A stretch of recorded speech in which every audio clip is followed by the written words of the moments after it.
السلام علیکم۔ کسی شہر میں 3 دوست رہتے تھے۔ ان میں گہری دوستی تھی، ہنسی خوشی زندگی گزار رہے تھے۔ بد قسمتی سے ان کا کاروبار تباہ ہو گیا اور وہ تنگ دستی کی زندگی گزارنے پر مجبور ہو گئے۔ انہوں نے سوچا کہ کسی دوسرے شہر میں جا کر قسمت آزمانی چاہیے۔ چنانچہ انہوں نے کچھ پیسے اور ضروری سامان ساتھ لیا اور سفر کو روانہ ہو گئے۔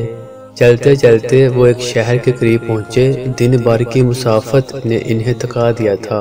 آخر وہ ایک درخت کے نیچے ستانے کے لیے بیٹھ گئے۔ اچانک ان میں سے ایک کی نظر قریب پڑی تھیلی پر جا پڑی۔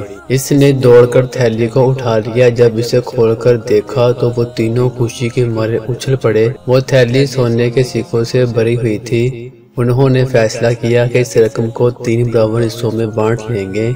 اسی دوران انہیں بھوک لگی۔ انہوں نے اپنے میں سے ایک ساتھی کو کچھ پیسے دے کر بازار بھیجا کہ کھانے کا کچھ سامان لے آئے۔ جب وہ کھانا لانے کے لیے روانہ ہوا تو باقی 2 دوستوں کے دل میں لالچ پیدا ہو گیا۔ انہوں نے سوچا کہ جو ہی ہمارا دوست کھانا لے کر آئے گا ہم اسے مار ڈالیں گے اور ساری رقم آپس میں آدھی آدھی بانٹ لیں گے۔ کچھ ایسا ہی لالچ ان کے تیسرے دوست کے دل میں بھی پیدا ہو گیا، جو کہ کھانا لانے بازار گیا تھا۔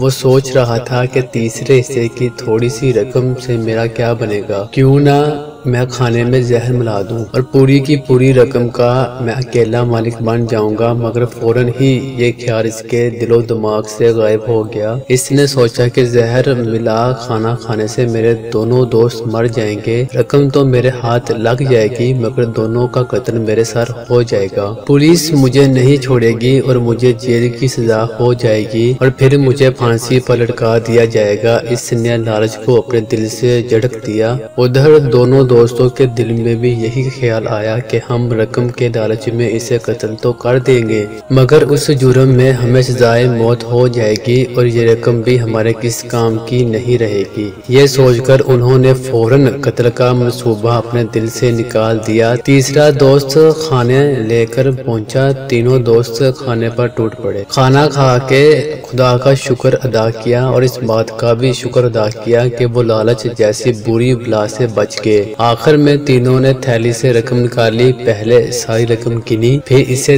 3 حصوں میں برابر تقسیم کر لی اور خوشی خوشی اپنے گھروں کو روانہ ہو گئے۔ اس طرح وہ تینوں عبرتناک انجام سے بچ گئے۔ تو دوستو، آپ کا اس کہانی کے بارے میں کیا کہنا ہے؟ کمنٹ سیکشن میں ضرور بتائیے گا۔